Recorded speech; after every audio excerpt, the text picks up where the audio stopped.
seja muito bem-vindo a esse primeiro episódio do podcast de bem-estar que está nascendo da Wellmeg. Eu sou a Marina Weishaupt. Eu sou a Samantha Hakrat e esse é o primeiro portal de bem-estar do Brasil. Então, estamos hoje muito felizes. Muito felizes, além de nervosas, né? Normal. Acho pra que é variar. natural. Mas hoje a gente está com a Carol Salles, que é psicóloga e influenciadora digital, e a Vitória Brusco, que é atriz, diretora e influenciadora digital. E hoje a gente vai falar de saúde mental. A temida saúde mental. A temida! Maravilhosa, gente. Uma é maravilhosa, a outra é temida. Vamos entender isso. Quer virar minha psico? Depende sempre do ponto de vista. E aí eu vou começar, obviamente, cá, com você, perguntando sobre essa questão da saúde mental, até porque eu vi, há 10 meses atrás, que a gente estava no ranking, assim, como primeiro país, assim, em casos de depressão e de ansiedade. Certo? Brasil ali, primeiro do ranking. Somos 18,6 milhões de pessoas com ansiedade. Primeiro do ranking. Não é para fazer essa vitória, né? Porque não é essa. Realmente, esse é o ranking que nós gostaríamos de não estar. Ter vergonha, né? De ter vergonha. E mais do que isso, porque eu acho que a vergonha não basta, né? É ter ações para mudar. E a gente não tem. E ações coletivas, né? Porque aí a gente está falando de uma saúde mental macro e da gente ter intervenções no próprio estilo de vida, né, do brasileiro, enfim, e aí é muito maior do que simplesmente fazer terapia, né? Porque terapia é quando a gente já está ali realmente num processo em que está prejudicando muito a nossa vida, a ponto da gente, de fato, precisar de uma ajuda, né? Mas isso vem muito antes, né? Isso vem, e hoje, cada vez mais cedo, né? Com as crianças, a gente já observa esse estímulo a vamos fazer tudo rápido e tem que terminar, e tem isso e tem aquilo, né? Aquelas agendas de executivo já desde muito pequeno e mais... Tanto que tá tendo esse boom de autismo e TDAH na infância, desde muito cedo, né? Um assunto muito pautado entre os pais, assim. Os pais já levam desde cedo porque as crianças não conseguem sentar numa aula por 60 minutos e assistir uma aula que deveria ser do interesse delas, assim, que elas não conseguem ficar paradas. A hiperatividade, a ansiedade tá sempre muito ali, constante, num pequenininho, piquitucho de 5 anos de idade. Exatamente, né? Hoje a gente está promovendo muitas doenças mentais em crianças por conta do nosso estilo de vida. Então, por isso que isso é muito preocupante, né? O que a gente vai fazer daqui para frente para transformar isso? Porque algumas pessoas falam, mas é porque antes não diagnosticava. Não é só isso.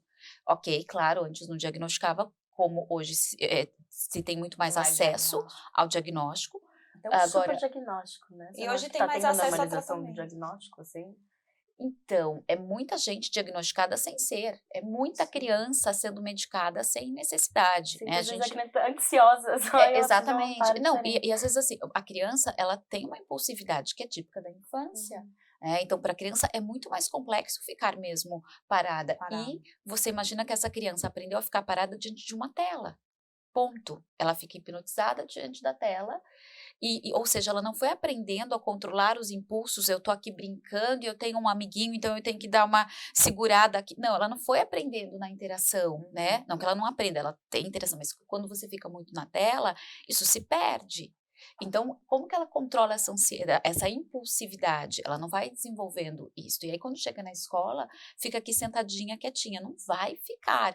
E aí vai pro médico para ser medicada e não é essa a realidade. E, de novo, nós estamos gerando, né? Nós estamos estimulando gerações de pessoas com doenças mentais. E eu tava vendo o seu Instagram, tava rolando lá, eu acho maravilhosos os seus vídeos. Obrigada! Apesar de eu ter ficado um pouco traumatizada, porque eu como mãe, rodando ali, eu falo assim, ai meu Deus! Atacada.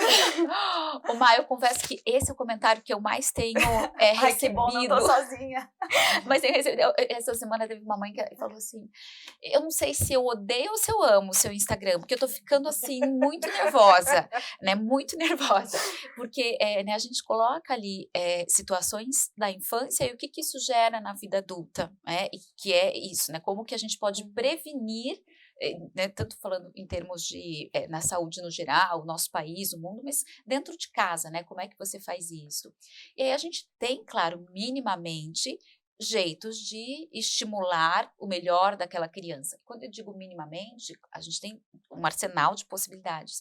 Agora, cada criaturinha é única. É a única. Então, você vai falar para todos os pais assim, tem que dar limite. Tá, mas em qual medida? Tem que ser muito afetivo. Tá, mas em qual medida?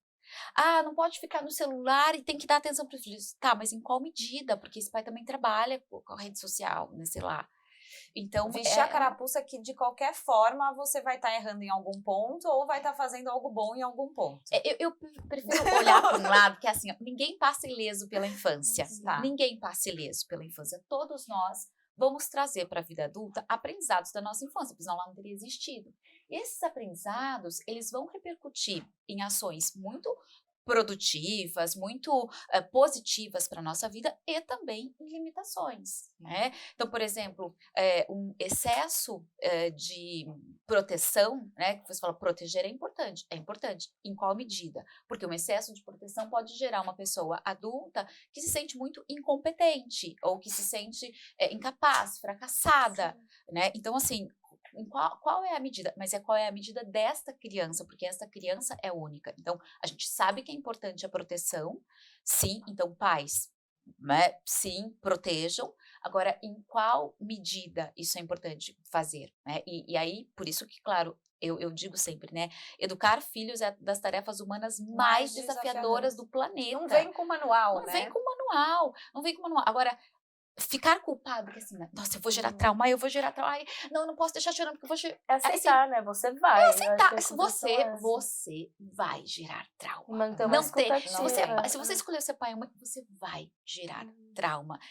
O que você pode fazer é minimizar, mas gerar... Vai. E se perdoar por isso também, né? Entender que aquela criança vai ter um desenvolvimento, que ela vai crescer, ela vai criar uma identidade e ela vai ter seu processo de revisitação desses traumas e ressignificação deles, assim. Sim, a gente aprende a perdoar nossos pais por muitas coisas também ao longo da vida. Então, acho que tem sempre essa ideia de que você, como mãe, vai deixar de ser mãe dali uns anos e vai ser outras coisas para essa pessoa também, e que isso sempre vai poder retornar de um jeito. Então, você aprende, calma, né? Eu acho que hoje eu sei lidar com o que a minha mãe fez comigo, porque eu sou mãe. Sim. E aí a gente aprende a, lidar com alguns fatos, né? E você fala assim, nossa, eu não fiquei traumatizada por isso ou por aquilo e poderia ter me traumatizado. Mas, Vicky, e você? Assim, que aí eu vou trazer um pouco pra tua geração, não sei se você tá, né, influenciadora digital, você tá sempre ali. E você fala abertamente nas suas redes sobre essas questões, né? Eu falo desde muito cedo, assim. Eu sou artista, né? Então, pra mim, sempre usei da arte como veículo de fala, mas eu nunca achei que eu ia trazer a minha vida pessoal pra internet. Acabou sendo muito sem querer, até.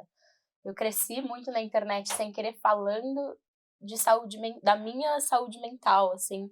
Quase como que forma de expurgo, assim. Nunca nem foi com uma pretensão de... quero impor uma opinião, ou dizer como você tem que se tratar, ou dizer como... Foi sempre num jeito de... Tá, essa é a minha personalidade, essa é a minha vivência. E aí aconteciam vários espelhamentos e reconhecimentos. E o que é muito assustador, assim, pra mim. Era um desabafo? Era um desabafo, quase que um canal pessoal. E foi muito... quase que triste ver que tanta gente se identifica e passa pela mesma coisa. Eu não consigo ver pessoas do meu círculo social. Eu tenho 25 anos, eu sou teoricamente geração, essa cúspide aí, millennial, geração Z. Quase todas as pessoas ao meu entorno têm alguma questão psicológica, tem alguma psicopatologia ali em diferentes níveis e graus, ou se não desenvolveram cedo, estão começando a desenvolver agora na vida adulta, no começo da vida adulta. Então, eu vi nesse meio, assim, além de ser um desabafo pessoal, uma forma desse reconhecimento de eu me sentir menos culpada pelos meus atrasos causados pela psicopatologia, porque rola muito, a gente tem essa coisa de, nossa, se minha saúde mental não fosse tão cagada, eu ia estar em outros lugares da vida, mas acho que faz parte da vida também, eu sou quem eu sou por conta disso, e entender que todas as coisas que eu recebo das pessoas, os espelhamentos que eu recebo, as ajudas que eu dou, quase que indiretamente, sem nem perceber, assim, é estonteante. Aí eu vejo que tá, então talvez a troca é um espaço pra gente ir para um caminho de melhora, sabe? Uma mudança um pouco mais significativa. Um espaço de cura. De cura total, para mim e para os outros. Assim, total, porque assim, as pessoas se identificam, né? E nos comentários, elas fazem, né, uma leitura do que está acontecendo com elas e a repercussão que isso te traz. Então é um espaço de cura mesmo, é muito bacana. E acho que tem um lugar também de quase que hoje em dia na internet, adolescente também rola muito um lugar também da romantização da psicopatologia. Como que tem essa contradição, né? Como a saúde mental está entrando muito em pauta, questões de bem-estar, as pessoas estão cada vez mais almejando esse lugar quase que utópico, de tipo, de tenha a vida perfeita, acorde 5 horas da manhã, medite. De plena, né?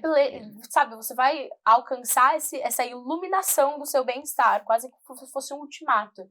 E aí tem essa contradição também de tipo, da quase que romantização da depressão e da ansiedade, que rola muito também, assim. Que as pessoas que, você fala de pessoas que usam isso lugar também bonito, como uma fonte então acho que também, eu acho que eu tento trazer como uma ferramenta de sinceridade, assim, de tirar desse lugar da boniteza, da coisa, da vivência da depressão no dia a dia, não, ela é tão feia quanto ela é normal. Por exemplo, você com depressão, você vive seus dias normalmente, você conversa com as pessoas, você dá um sorriso, você conta uma piada. Então, tirar esse lugar também, tipo, da pessoa que tá num estado depressivo, é aquela que só fica trancada 12 horas no quarto, sem escovar os dentes e pentear o cabelo, sabe? Porque você foi diagnosticada com depressão ou não? Então, eu muito cedo comecei a ter acompanhamento psicológico, porque eu era uma criança desde muito cedo, extremamente extracurricular e overachiever, assim, muito.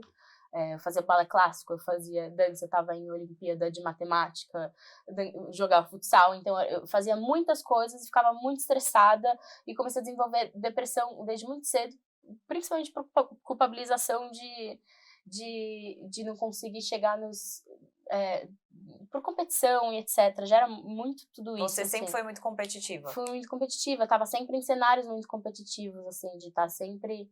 E aí eu fui muito tratada com depressão e ansiedade, assim, crônica desde muito cedo. E aí eu passei por vários psicólogos e várias medicações diferentes que não davam muito certo. E porque eu continuava entrando, eu sempre fui muito ansiosa, continuava entrando em estados diferentes. Até que um pouco depois, assim, na adolescência, eu fui num médico que finalmente falou, tá, vamos questionar se não existe algum outro diagnóstico aí, sabe, pendente, o que pode ser? E eu acabei, depois de muito tempo, depois de um tratamento, me entendendo não, né, sendo diagnosticada com transtorno bipolar. Foi um choque pra mim, eu com adolescente, tipo, escondi isso por muito tempo, era um absurdo a palavra pra mim. Tipo, como assim, bipolar? O quê? Quer dizer que eu tenho várias emoções, não consigo confiar em mim mesma. Eu acho que a primeira imagem que vem na cabeça é aquele negócio assim, duas ou eu tô caras, muito bem, duas caras, muito mal. Eu tô muito mal. E virou uma coisa do senso comum, né? Uma pessoa que de repente mudou de humor, é bipolar, é bipolar. Virou um jargão. Você tá mal-humorada, nossa, você é bipolar. E aí, tipo, associa essa coisa de que, tipo, você do nada vira uma pessoa violenta, sabe? Essa coisa assim. E aí, eu fui desmistificando muito, mas foi aí que meu tratamento, tipo, mudou totalmente. Estabilizei, comecei a tomar a medicação certa. O lítio foi mais incentivado no Brasil, tem pouquíssimos anos também. Eu acho que não era uma coisa que falava. A psiquiatria infantil também não era uma coisa muito viável, usada, assim, né? Exata. Não se falava em psiquiatria infantil, se levava a criança no psiquiatra numa coisa meio... Gente, me ajuda aqui, meu filho, que eu não sei o que fazer, sabe? E não tinha esse apoio, esse suporte também infantil. E hoje tá cada vez maior. Eu acho que a Cá pode falar melhor do que eu, assim. Porque não tinha esse apoio pra criança, assim. Eu fui ter isso depois de adulta. Eu fui entender esse diagnóstico muito depois. Você atende mais na clínica, você atende mais adulto ou você chega a atender criança, adolescente eu atendo também? há 20 anos, já 21, né? E durante 10 anos eu atendi adulto e criança, e aí há 11 anos eu decidi atender só adulto, né? Então, tive ali a experiência com os dois. Então, eu pego justamente, né? O que aconteceu, né? Qual foi o resultado, né? De tudo que você recebeu ali, como é que você está hoje, e é essa possibilidade de ressignificar, né? Então, de reparentalizar, ou seja, de transformar a relação que você teve ali com o pai, com a mãe, quais foram o que você trouxe. Agora, falando um pouquinho o que a Vicky estava dizendo, né? O diagnóstico de transtorno bipolar, ele muitas vezes é um desafio, porque é comum as pessoas acharem que estão bem quando estão no momento de mais atividade. E então ela vai ao médico muitas vezes e ela relata o momento da depressão. E aí os médicos medicam como se fosse uma depressão. Só que alguns medicamentos, eles vão estimular essa atividade excessiva. Então é complexo, de fato, né? Porque se você medica um paciente com transtorno bipolar, com determinados antidepressivos, você vai, assim, essa pessoa vai ter uma piora. E como chegar, assim, nesse... Tá bom, o que eu tenho? Eu preciso de ajuda? Não preciso? Tipo, vocês falando, tipo, várias coisas já me vêm na cabeça, assim, nossa, tem horas que eu tô agitada, tem horas que eu tô, Então, assim, olha, peço ajuda, não peço ajuda, assim, qual é o momento de, tipo, putz, preciso de ajuda, vou falar com alguém?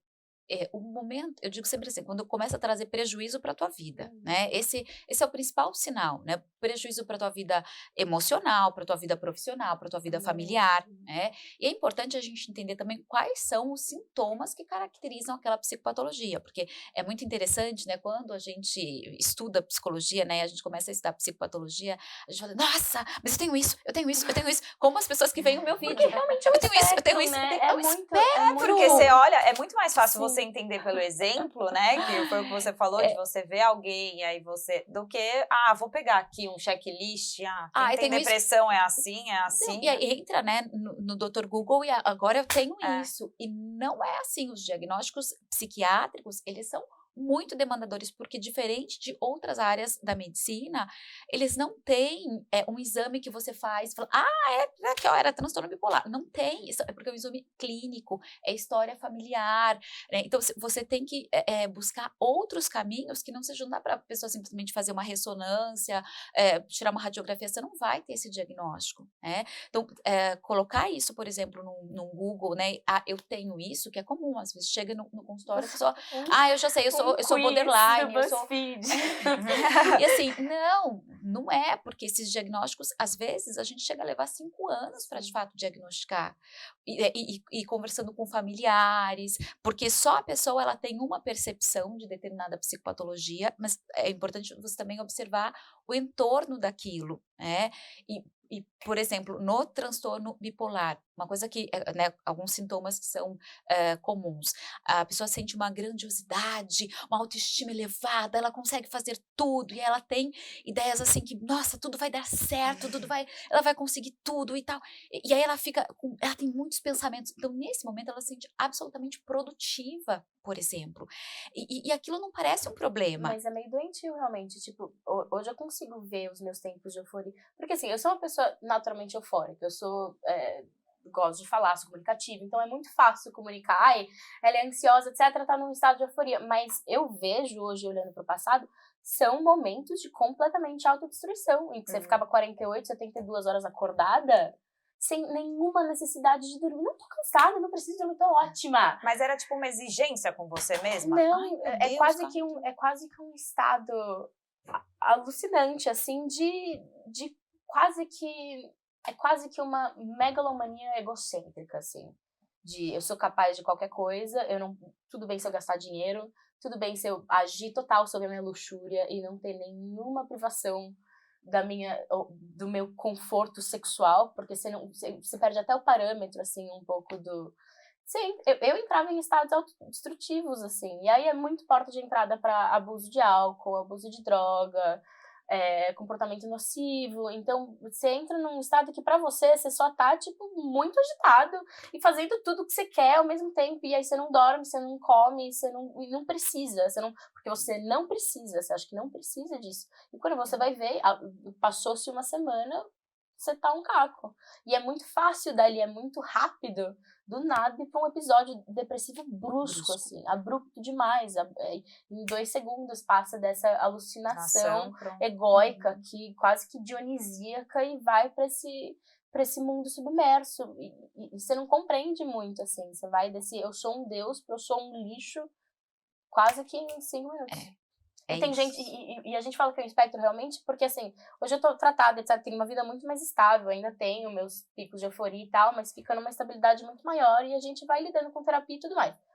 São várias coisas que tem que acontecer para manter... Exato. Mas você continua, tipo, terapia, remédio, isso é importante. É importante, terapia, não pode remédio, sair. atividade física, sono regulado. Eu tenho que juntar todos os combos, porque senão não funciona. Não adianta eu tomar o meu lítio todo dia e falar, é isso, paz, deu tudo certo, vai fazer tudo por mim, porque não vai. Ele vai tentar regular os meus níveis de lítio no corpo e o resto eu que tenho que tentar fazer. Eu que tenho que tentar entender quando que posso estar possivelmente entrar num episódio. É muito importante também o meu sistema de segurança em volta de mim, de base, a minha família, meu irmão, minha mãe, meus amigos, entenderem. É quase que sinais, assim. Eles sabem quando alguma coisa tá prestes a acontecer, quando um humor, algum gatilho pode acontecer, porque o corpo muda, o comportamento muda muito brusco. Então, ter alguém também de fora, ter pessoas de fora que deem uma segurada ou falem, olha... liga pra sua terapeuta e não sei o quê, porque é muito fácil a gente perder a percepção de si, sabe? E como que é esse pessoal que tá à sua volta, como foi pra eles o teu diagnóstico? Tipo... Então, minha mãe foi meio difícil, porque eu acho que minha mãe era trabalhava muito, mãe solteira de 3 e tal, então quando eu era pré-adolescente, com os meus 12 anos, eu fui primeiro, ela me levou no psicólogo porque eu tava dormindo um dia e ela viu várias automutilações no braço que eu tava escondendo com a camiseta de manga comprida. Então, a primeira reação dela foi o desespero. Uhum. E aí, é aquele lugar que a gente tenta não culpar a mãe hoje em dia, porque ela teve um approach meio errôneo na época, assim, porque ela foi muito brusca, de tipo, meio nervosa, tipo, não, vou te levar no... E aí marcou a psicóloga, tipo, foi ela primeiro na psicóloga, então eu cheguei na psicóloga, a psicóloga já tinha todas as informações, então foi um lugar meio positivo. Uhum. E eu, como criança, fiquei numa coisa assim. Então, eu tive uma relutância pra psicologia e pra psiquiatria no começo muito grande, que demorou anos, assim. Mas a minha mãe tem histórico de depressão também, sabe? Então, acho que o medo dela também pautava num lugar muito pessoal, assim. De não querer que a filha passe pela mesma coisa que ela passou e tal. E não entender, porque, como assim? Eu dou tudo, eu dou casa, eu dou alimentação, você tá numa escola legal, você tem seus amigos, você faz seu balé, você faz seu teatro, você é a primeira da turma, você, tipo, sabe, você é a filha perfeita. Por que minha filha perfeita tá se automutilando com 12 anos de idade? Uhum. Sabe? E aí eu acho que não entendia. Mas hoje em dia é a minha maior parceira, assim. É a minha maior parceira. Eu acho que eu fui desse lugar, demorei anos, foi uma construção, assim. Anos para entender ela como um lugar de apoio. De entender que, por exemplo, eu já passei muito tempo me auto-sabotando durante minha faculdade. Ai, quero ser independente, mas eu tô sem dinheiro esse mês, então eu não vou pedir dinheiro pra minha mãe me ajudar a comprar remédio, porque eu quero fazer isso sozinha. E aí ficava sem tomar remédio. Aí passava-se 2 meses, acontece o que acontece.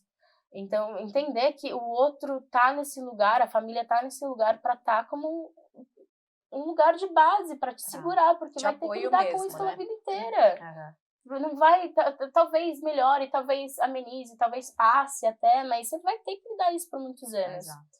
E aí, ela, acho que foi meio essa mudança. Hoje ela, sabe, a gente se entende muito mais nesse quesito, ela escuta muito mais. Ela permite eu ter meus espaços também de silêncio, se eu não quiser ajuda também, porque antes tinha acho que esse desespero de tipo, quase que, ai, sei lá, eu tô num dia ruim. Porque às vezes, é um saco isso também, às vezes você só tá num dia ruim. Começou a ser remédios hoje? E aí bate, assim... Eu escuto isso. É um saco! É um saco de merda, cara! Você fala, pelo amor de Deus, porque tudo tem que ser associado a isso também. Então, acho que rolava esses confrontos que acabavam me afastando muito, assim. Mas a gente foi se escutando. Hoje em dia, se eu tô prestes a ter um ataque de pânico, que a gente começa já a entender os sinais, a primeira coisa que eu vou fazer é ligar pro meu contato de emergência, que é minha mãe. E ela vai largar tudo que ela tá fazendo e ela vai me ajudar. Que legal. Então, agora eu posso dar o meu parecer como mãe, né? Tipo, a falta de remédio, quando você chega para um filho e fala, você tomou seu remédio? Na verdade, não é uma... tipo... Cobrança. É um tipo, um cuidado do tipo, será que ela esqueceu? Uhum. Ou será que você esqueceu por alguns dias? Sim. Ou se de repente de fato... Será que você tá escondendo que você não tá tomando seu remédio? Porque já aconteceu algumas vezes. Então, Exatamente. Tipo, a desconfiança dela era também pautada no lugar viável. Pra mãe, eu acho que isso é um pouco... É uma linha tênue, né? Entre a cobrança e o cuidado, né? Nossa, então, muito. você fica ali sem saber se tá tomando, se não tá, se isso é uma forma de... Pra mim, é carinho. Chegar para um filho e falar... Você tá tomando seu remédio? Você precisa de alguma coisa? Não pra perturbar, mas como Sim. mãe. Cuidado, né? É um carinho de mãe. Então, isso, sei lá, eu não sei até quanto você tá invadindo a vida de uma pessoa quando você pergunta do remédio. E a pessoa fica na defensiva. Porra, você acha que tudo é o remédio? Mas, a Vicky falou uma coisa muito legal. A Vicky falou, é uma construção.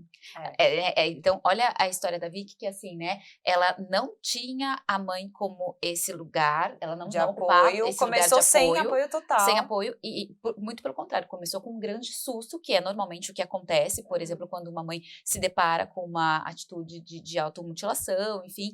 Né? Então, é um grande susto, eu preciso levar isso aqui para um psiquiatra, para um psicólogo resolver, inclusive, porque aqui, né, assim, o que está acontecendo aqui, e até ela entender que ela faz parte desse processo, e também a criança e a adolescente, entendendo que aquilo é um processo, é uma construção, não é mágico, é para a vida, né, você vai, então, assim, é um tempo para fazer tudo isso, e aí você, pergunta ou não pergunta? Vai ter horas que você vai perguntar e não era para perguntar, mas você perguntou, porque você está construindo uma relação com aquela pessoa de algo que hoje vocês têm a informação, né, ou já tem há tempos, mas que como a gente vai lidar com isso? Então, até é importante os diálogos, né? Como que a gente vai lidar com isso? Porque me incomoda quando você me pergunta, tá, mas eu fico assustada. Então, o que a gente pode fazer aqui? E é fundamental, nesses casos, tipo, a mãe também passar por um processo, assim, de terapia, de pedido de ajuda, porque se não é fácil pro filho, né? E eu sou, como mãe, eu tava igual, assim, ainda não tenho aqui, porque meus são pequenininhos, ainda não pergunto sobre essa questão do remédio, mas... Com certeza, né? Eu atendo, inclusive, mães que têm filhos com transtorno bipolar, e é um desafio enorme, porque é uma preocupação constante, né? Assim, por exemplo, tem sonhos, nossa, assim, chamou um pouco, demorou muito para responder, já entra no quarto, assim, então a mãe fica ali num estado de apreensão, principalmente perto de quando recebe o diagnóstico, né?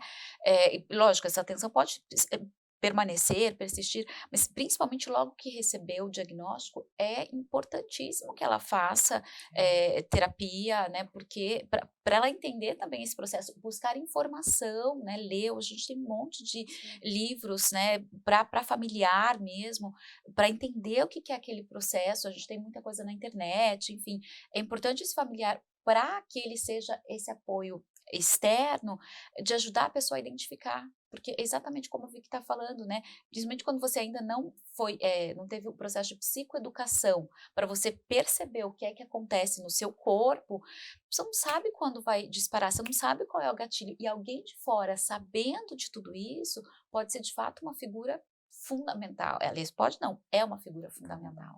Teve uma coisa que minha mãe começou a fazer, que demorou um tempo para ela perceber, que foi, eu acho que ela começou a ser mais observadora dos meus sintomas e do que eu fazia para eles melhorarem ou não, do que servia como gatilho ou não. E aí, ao invés dela partir como cobrança, ela começou a oferecer situações.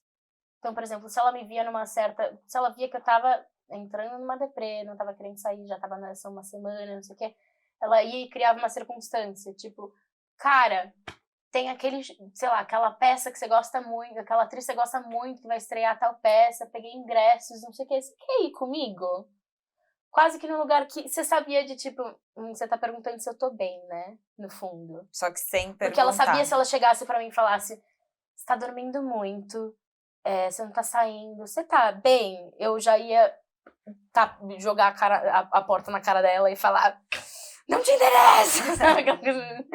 Então, e aí mudava, e aí falava, opa, tá bom, vamos. E aí isso servia até como um estímulo meu pra me tirar daquela zona e me servia como uma linguagem de afeto quase que inconsciente, que você sabe que ela tá posta ali, mas que ela não é tão abrupta, assim. É um lugar quase que o lugar de... Um abracinho. Que o filho quer, de tipo, me enxergue.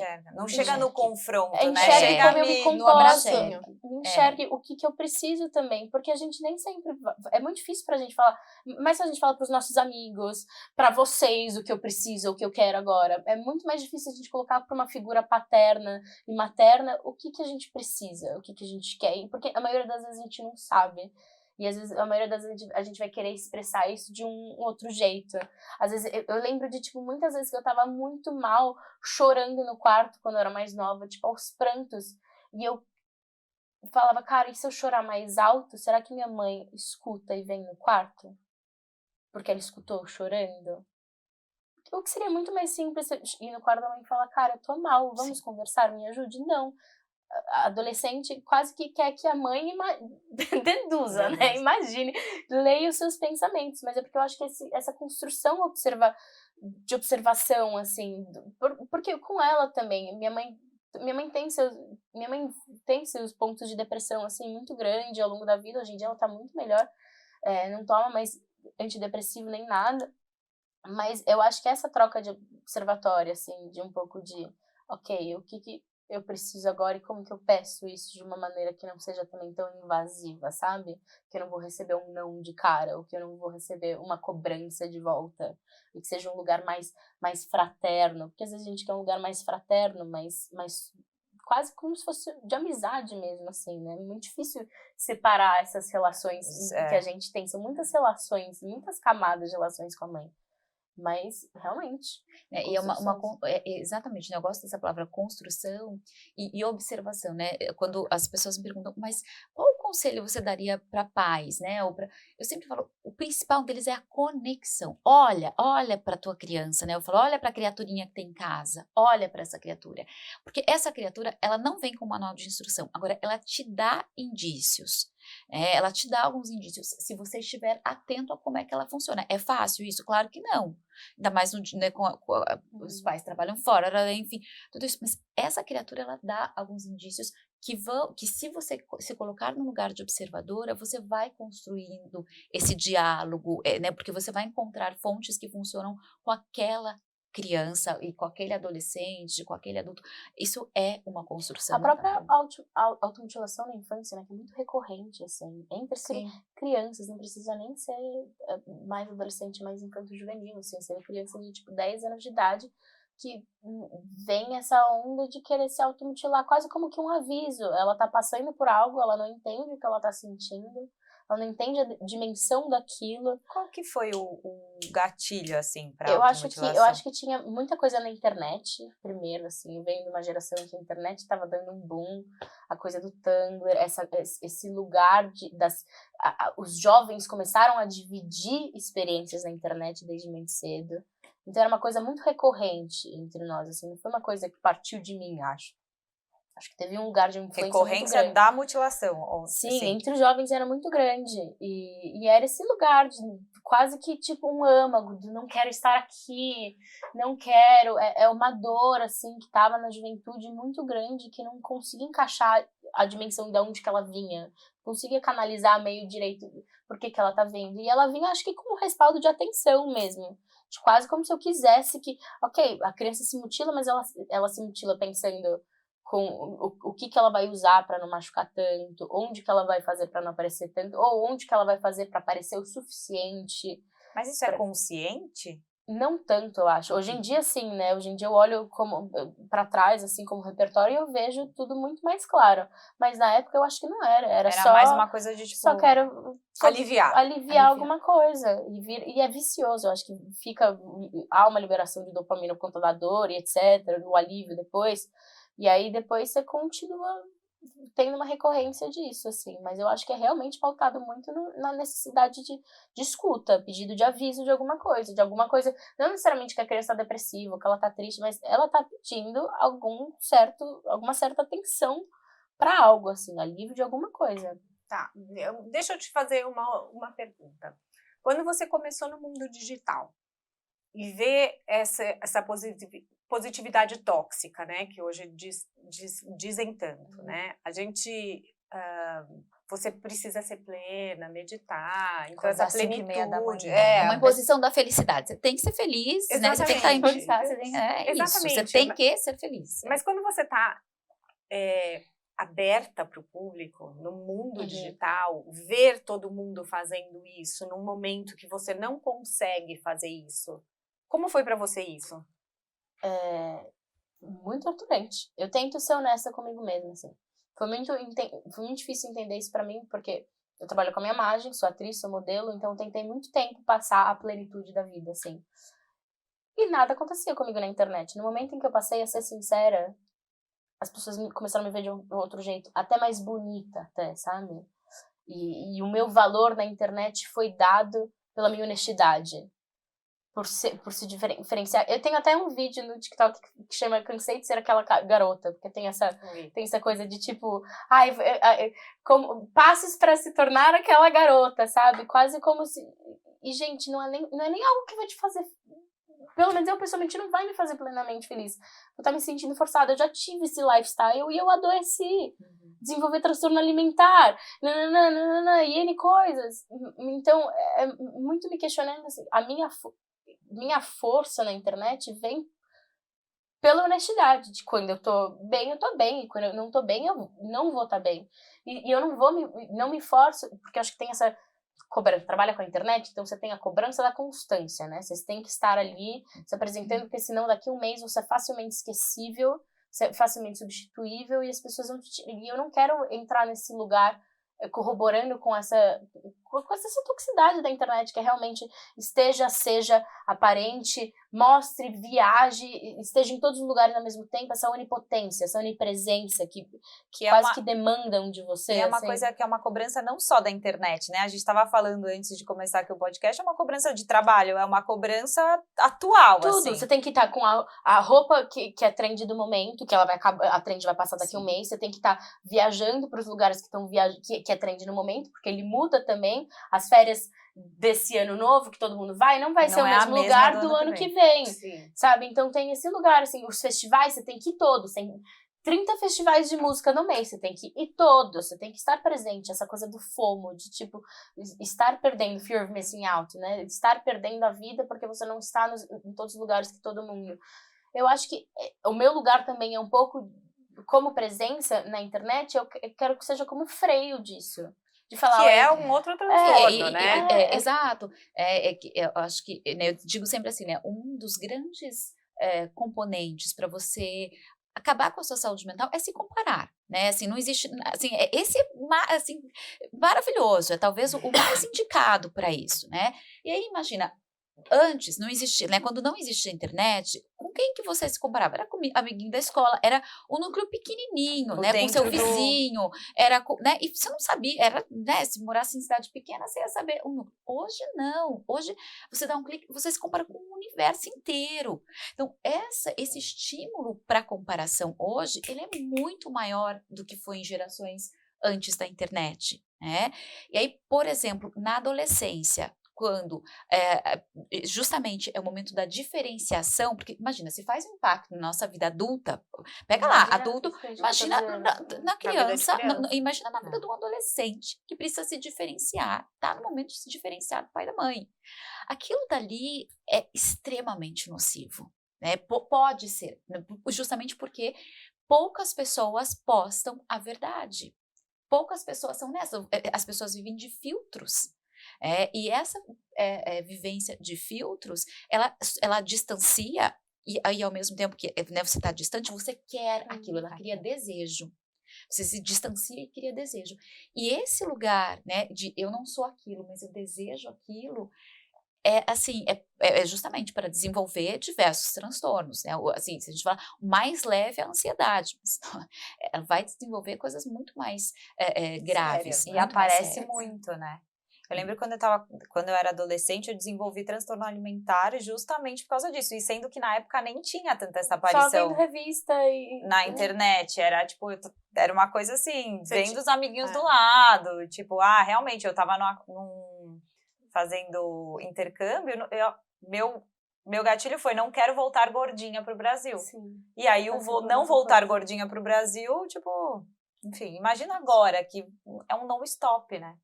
Exatamente, não para. E até às vezes meio pautado de saúde também, sabe? Tipo, a estética, porque tá entrando nessa contradição, né? De tipo, não, gente, você tem que se amar do jeito que você quiser. Mas olha aqui a Bela Hadid, sabe? Tipo, ela se alimenta bem, ela vai na academia, e não sei o que. Continua sendo uma patronização imensa. Eu tinha muito medo nesse sentido, de como artista, como atriz, etc., ser descredibilizada do meu trabalho, por, tipo, mostrar as mudanças do meu corpo. Porque eu ganhei, sei lá, desde 2019 eu ganhei 24 quilos, né? Então, foi um passo grande, assim, sair vencer a bulimia, vencer o transtorno bipolar, vencer o transtorno alimentar, assim, porque é uma coisa, foi muito a adolescência inteira, cresci no balé clássico, eu comecei a ter peito com 13, 14 anos, comecei a ter peito e bunda, e falaram, olha, você nunca vai ser bailarina na vida, olha as meninas aqui, assim, então é uma pressão muito, muito grande desde criança, desde, tipo, antes de você menstruar, assim, pra você ter uma padronização igual a todo mundo. E eu morria de medo de falar da minha vida pessoal, falar que eu tenho transtorno bipolar, falar que eu não tenho o corpo perfeito, mostrar que eu tenho celulite, que eu sou, tipo, toda errada de acordo com os parâmetros da sociedade. Eu falei, gente, isso vai me descredibilizar como pessoa, como profissional. Eu não vou ser mais contratada como atriz. E como que você faz pra lidar com isso hoje em dia? Porque você fala. Eu acho que eu me empoderei em cima disso. Dói ainda, assim, momentos, tipo, principalmente quando as pessoas mandam o que acham, porque eu acho que a internet é muito isso agora, né? Todo mundo opina muito. Não me dói num sentido mais incisivo disso acabar com a minha vida, assim, o meu dia. Porque hoje em dia eu sei o meu valor, independente de, assim. Uhum. Acho que a gente começa, eu acho que o lugar do amor próprio que tanto falam, assim, que ele beira muito nesse raso de tipo, ai, se aceite, se olhe no espelho todos os dias, acorde e fala, nossa, me amo, sou linda, sou foda. Não existe isso. Eu acho que a gente tem que entender que a vida é uma inconstância e que a gente tá todos os dias se reentendendo como pessoa, assim.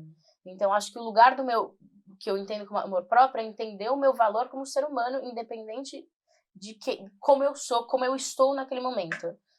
E eu acho que quando eu me agarrei nisso, eu consegui me defender melhor. Mas eu acho que o lugar da honestidade da internet também é tipo, eu não vou chegar aqui e falar que é o ultimato do amor próprio, falar que não, que as coisas na internet não me abalam. Não doem, Porque doem, porque pegam, porque as pessoas são ruins, porque eu não, mesmo eu falando sobre tudo isso, tipo, levantando bandeira, etc, eu não consigo me desprender das coisas que são impostas pela internet. Vira e mexe todos os dias, eu olho, fico pegando em mim e falo, nossa, tô gorda, tô horrível. Eu ainda cedo aos pensamentos, ainda cedo a pressão. Isso dificilmente vai mudar, acho, porque o nosso mundo é configurado desse jeito.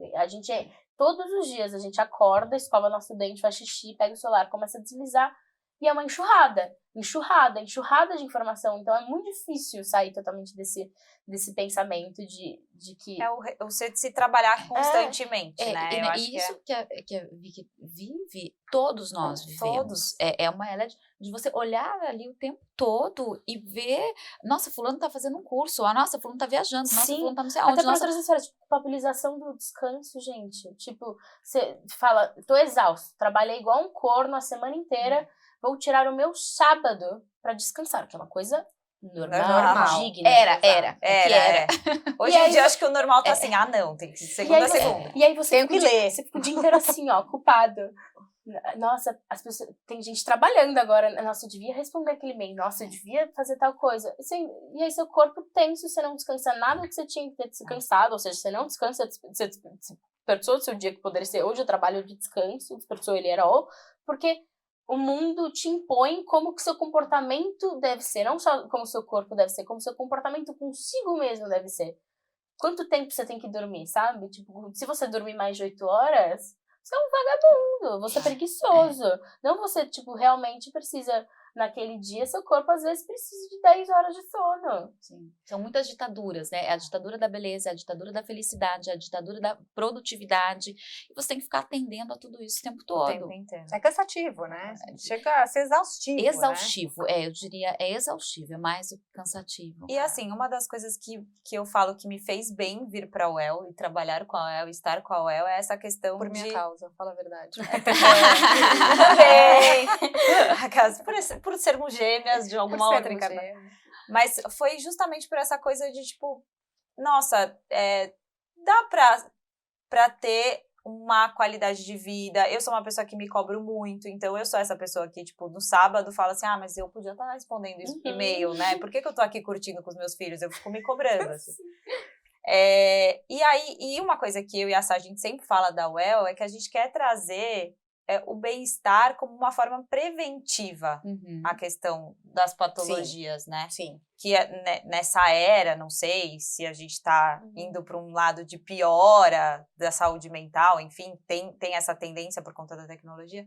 E aí, Ká, eu queria perguntar para você, assim, o que a gente pode fazer para prevenir uma possível depressão, um possível borderline, um possível, enfim, essas... Na verdade, a Má já teve, né? No outro emprego que você teve uma crise de ansiedade, que você me ligou, tipo passando mal. Burnout. Ai, eu tô com falta de ar, ai, eu não tô me sentindo bem, ai, não sei, meu, respira. Fiquei com ela 40 minutos no telefone. Respira, vai dar tudo certo, blá, blá, blá. A gente tem inúmeras possibilidades de prevenção, especialmente quando a gente pensa em patologias diferentes. Por exemplo, se você falar do burnout, né, tem a prevenção específica, porque o burnout está muito relacionado ao ambiente de trabalho. Então, como é que é esse ambiente de trabalho e, inclusive, quais são as ações que são importantes serem feitas nesse ambiente de trabalho que, às vezes, está gerando um monte de pessoas ali com burnout, né? Aí, a gente vai falar em medidas preventivas, tanto da empresa como das pessoas que trabalham ali. Quando a gente fala de ansiedade, por exemplo, a gente vai falar de medidas preventivas muito considerando o que causa a preocupação, a aceleração, o pensamento no futuro, né? As comparações. Então, por exemplo, a gente, de fato, se desligar um pouco da rede social, isso é terapêutico, né? É tarefa, inclusive, tarefa de psicoterapia que eu dou para alguns pacientes. Tarefa de casa. É tarefa de casa, porque eu não sei mais quem sou eu, é tão misturado, né? Eu não sei mais quem sou eu não sei quem é mais a rede social, porque eu tô ali misturado, eu acordo e já tô ali fazendo aquilo. Antes de dormir, eu tô fazendo, né? Tô ali passando. Eu criei essa regra, que eu acho que é uma rápida liberação de dopamina, né? A gente, você tá numa sala de espera do dentista, antes a gente conversava, fazia amizades. Pegava uma revista. Hoje, hoje não tem. Qualquer coisa você vê o celular. Então, eu me vi, momentos, eu ia fazer xixi, levava o celular, eu acordava, checava minhas notificações. Você consegue ir no banheiro sem o celular? Então, agora eu tenho essa regra. Não é. Momentos em que eu não deveria estar com o celular at all, eu não fico. Acordo, ok, desliguei meu despertador, deixo ele lá. Eu vou fazer meu xixi, vou escovar meu dente, vou tomar meu café da manhã, vou fazer todo o meu processo da manhã, e aí depois eu vejo que ele tem, porque a gente se inicia nesses... quase que a gente se coloca nos lugares de ansiedade também, sabe? Exatamente. E a gente, às vezes, nem sabe, não tem consciência de quais são esses lugares, né? Lugar de comparação, portanto, o lugar de você ficar vendo rede social é um gatilho enorme. Então, isso é, evidentemente, uma prevenção necessária, né? E aí, são diversas questões, né? Por exemplo, no transtorno bipolar, uma das atitudes preventivas, além dessas todas que a gente já foi falando aqui, é dormir. Por quê? Porque a privação de sono no transtorno bipolar, ela estimula, ela pode, né, desencadear, pode ser um gatilho para a pessoa entrar num estado de mania. Então, é fundamental que essa pessoa durma. É fundamental para todos nós que a gente tenha sono de qualidade, com horas de qualidade, ok. Mas para algumas pessoas ou para alguns transtornos é necessário, assim, é condição. Então, se a gente falar, se a gente cai um pouco no jargão, né? O que faz para prevenir? Tem aquela vida... Dorme bem, alimenta bem, né? Então, mas meio que é aquele negócio assim, né? Vai fazer uma dieta, o que você precisa fazer? Todo mundo já sabe o que precisa fazer, né? Mas mas só que o fazer é diferente. Mas, de novo, né, entra de novo na ditadura também das coisas, né, do como você tem que fazer para ter o bem-estar, né, muito uma conexão com você mesmo, o que também que te faz bem, né, porque a gente perdeu isso de vista e a gente olha o que estão dizendo para mim que faz bem, né? Exatamente. Eu acho que o lugar que eu acho muito interessante, assim, que eu sempre falo quando me perguntam chama de hobby secreto. Eu acho que a gente perdeu um pouco dessa coisa de ter um impulso de ir atrás de coisas, ou descobrir coisas, ou aprender coisas por vontades próprias. E a gente faz muitas coisas sociais hoje em dia, e a gente não tem mais, porque eu acho que antes tinha espaço e silêncio para isso, né? Então, quando você tem um hobby secreto, que seja, não é nenhum hobby, pode ser tipo ir na academia, acho que cada um tem o seu, que é uma coisa única sua, tipo, quase que uma ritualidade pessoal sua. Eu acho que é um lugar de tentar encontrar desconexões do resto do mundo, assim, para você entrar num outro espaço-tempo. Num lugar de flow, num lugar tempo, de... mas tipo, qual a última vez que você teve essa sensação de desligamento? Nossa, passou todo esse tempo, eu nem vi, porque você tava tão agora. Exatamente. A gente começou super nervosa, né? Tipo, primeiro episódio e tal, e agora sim, eu vejo que a gente não quer terminar, não. Vai, vamos ficar aqui. Tá Fala pro pessoal. Porque mas eu acho que a gente vai ficar aqui. A gente vai ficar aqui conversando. Eu acho que é um pouco desse lugar, assim, da gente entender o que o que te desligaria desse tempo comum. Porque a gente tem um tempo comum, o tempo da cidade, que muda. Se você sair de São Paulo e você ir para o interior, vai ser outro tempo. Se você mudar para o Rio, vai ser outro tempo. Então tem esse lugar do tempo coletivo. Cronológico, que é o tempo de ansioso, Cronos e Kairos. O tempo do paulistano é muito ansioso. A gente escolhe viver nessa cidade sem esse risco de ter uma queda de saúde mental muito maior, porque é iminente. A gente tá no trânsito, a gente tá na chuva, a gente tá tipo, com gente grossa, a gente tá com 1.000 milhões de coisas ao mesmo tempo. Você abre o celular e alguém acordou mais cedo do que você, e isso vai te deixar desesperada. Você já acordou tipo 7 horas da manhã, sabe? Já tá na academia, a pessoa já tá na academia. E eu acho que então, tem esse lugar do ambiente que a gente tá. Muda muito também como a gente vê, assim. Eu fiz faculdade no Rio e pra mim, no começo, quando eu mudei, era um absurdo alguém parar quarta-feira o trabalho e tomar um açaí, ir pra praia, fazer um futebol, tipo, cara, você é médico, por que você não está no seu plantão, sabe? Sim. Então, acho que tem essa coisa também de onde que a gente tá, mas o que a gente faz que é fora do mundo, assim, que aprende, sempre quis aprender francês. Então, esse vai ser meu espaço, meu tempo, que se difere do tempo do mundo. É engraçado, né? Porque a gente passou por uma experiência o ano passado, né, Má, que a gente foi no Desligamente. E eu sempre fui manual do fazer, né? Então, eu fiz escola de desenho a minha vida inteira, eu pintei seda, eu pintei cerâmica, eu pintei tudo que você possa imaginar. Eu sempre gostei disso. Inclusive a sua jaqueta, brincadeira. Não, brincadeira. E aí a gente foi fazer esse espaço que chama Desligamente. Então eles têm aula de cerâmica, eles têm aula de agulha, de costura, de um monte de coisa. Putz. A gente pode ver isso? Na revista da UEL. Ah, a gente vê para você que quer ver essa matéria, vocês olhem na edição Desligamente, que acho que, se eu não me engano, foi setembro do ano passado. São 3 mulheres maravilhosas na capa. Fofésimas. E o lugar é muito incrível, e você realmente desliga a mente. Isso que foi o mais chocante. Eu passei 2 meses lá, né, Má? Foi. Mas é isso que a individualidade é legal de você falar, porque a gente foi ao mesmo tempo fazer a matéria e tá lá. Do que passar era terapêutico. Nossa, eu tô aqui. Pra mim era tipo, pelo amor de Deus, gente. Esse negócio não passa, a hora não passa. Eu tô aqui desesperada. Nossa, pra mim, a mulher falava assim, chega, eu preciso fechar a escola. Eu falei assim, pô, faz o ciclo noturno. Eu ficaria ali horas, eu criei trocentas peças de cerâmica. Então, para mim, aquilo foi... E fiz agulha, e fiz costura, e experimentei, de fato, várias opções. E eu moraria ali feliz. Esse estado, né, que a gente chama estado de engajamento, estado de flow, né, em que a gente está justamente... sem ver o tempo passar, né? Você está ter ali, porque é um desafio e ao mesmo tempo você está se desenvolvendo e você está fazendo. Esse estado é um estado que nos ajuda a ter mais saúde mental. Agora, ele é único para cada pessoa. E entender esse momento, né, com você deve ser fundamental. Exato. E a gente esquece, nessa vida agitada, quem tem tempo para ficar nisso?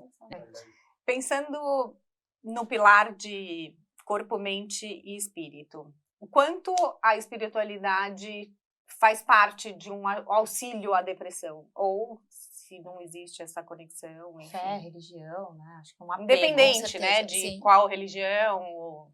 Sim, a gente fala, né, justamente da saúde física, da saúde mental, da saúde social também, né, da saúde financeira e da saúde espiritual, né, porque são 5 pontos que são importantes para a gente pensar no nosso bem-estar, né, e todos eles precisam ser considerados quando a gente está olhando aquele ser humano, né, como um todo, ele chega ali com ansiedade, ele chega ali com depressão, com transtorno bipolar, tá bom, mas tudo isso está ali nele, ou mesmo que ele seja uma pessoa que está sem queixa, todos esses pilares estão ali presentes. Então, quando a gente vai proporcionar ajuda terapêutica para uma pessoa, é importante que essa ajuda, ela passe por todos esses pilares, né? E a espiritualidade, a gente tem hoje uma série de pesquisas já publicadas, né? O quanto que as pessoas que têm uma religião, têm fé, né, elas conseguem sair de um processo de adoecimento, de depressão, de ansiedade, muito por conta da alimentação deste pilar na vida dela, né? Então, o fato de vivenciar a fé, e aí ali ela se conecta a outras pessoas, às vezes ela se engaja em causas, enfim, tem uma série de questões que podem acontecer ali que vão trazer benefício para essa pessoa sair do estado de algum transtorno. Então, a gente sabe, sim, que e é independente da religião até, né? Não é uma religião, mas ter rituais religiosos, ou mesmo praticar, né? Porque, por exemplo, a própria meditação, né? A gente pode compreender a meditação simplesmente como um estado de atenção plena ou como uma prática contemplativa. E se for uma prática contemplativa, ela pode estar ligada a alguma questão espiritual, né? Se a gente não entendê-la simplesmente como uma atenção plena. E qualquer uma das duas meditações, elas vão ter impacto seguramente na maior parte dos transtornos. Você medita? Eu medito. Todos os dias? Olha, eu meditava todos os dias até uns 2 meses atrás. Aí eu tá no meu eu assim, fazia mais ou menos uns 10 anos que eu meditava todos os dias. Eu tava pensando isso no banho hoje de manhã. Falei, gente, isso não tá bom. Isso não tá bom, porque eu medito realmente assim, há uns 10 anos diariamente, religiosamente. E aí é muito isso, né? Essa coisa do trabalho, de repente, quando o trabalho começou a ficar maior. Eu tô chegando cada vez mais cedo no consultório, saindo cada vez mais tarde. E qual que eu tirei? A meditação. E eu penso assim, esse é inegociável. Para mim, na minha vida, ele precisa ser inegociável. Então, pra gente fechar, gente, porque o papo tá maravilhoso. Por a gente fica horas aqui. Inclusive, já fica o convite pra vocês voltarem, pra gente falar mais sobre isso. Aceito! Ai, ótimo, maravilhoso. Porque eu acho que, assim, papo saúde, principalmente saúde mental, é uma coisa que, assim, aqui a gente abordou diversos temas, subtemas dentro do tema, né? E super importante. Então, fica o convite. Esperamos vocês aqui de volta para a gente continuar esse bate-papo. Muito bom, por sinal. Se você ainda não está inscrito aqui no canal, já se inscreve, já clica no sininho e já acompanha aqui o podcast, que vai ser agora constante, certo? De 15 em 15 dias vai ter podcast no ar. E aí o link das nossas convidadas maravilhosas do Instagram e contato vai estar na descrição do vídeo. Ótimo. Certo? Espero que as pessoas sigam, e não só sigam, gente, mas que consiga, através de vocês, levarem a saúde mental de uma forma mais leve. E que a gente expanda essa conversa sempre, né? Sempre. Precisa ser dito. A gente não tem que continuar, a conversa tem que continuar todas as vezes, todos os dias, assim, pra gente não cair também. Bem-estar, eu acho que também é essa coisa da conexão e da conversa constante. Eu acho que o bem-estar é compartilhar, né? Sim. E estar aqui com vocês faz um super bem pra gente. E com certeza tá fazendo para bem as outras pessoas. Tô saindo aqui mais leve, mais feliz e mais saudável. Ó, e o link da nossa plataforma tá aqui. Você tem acesso a todas as edições das revistas, inclusive da do Desligamente, chama Desligamente. É maravilhoso. São 3 meninas na capa que são queridíssimas do coração, que inclusive a gente pode trazer elas aqui, Sim. né? E acabei de ter uma ideia. Vamos fazer uma edição sobre saúde mental. Sim. Uma focada em saúde mental. Sim. Né? Uma revista inteira falando de saúde mental. Então é isso. Então é isso, gente. Muitíssimo Beijo pra obrigada. vocês. Obrigada.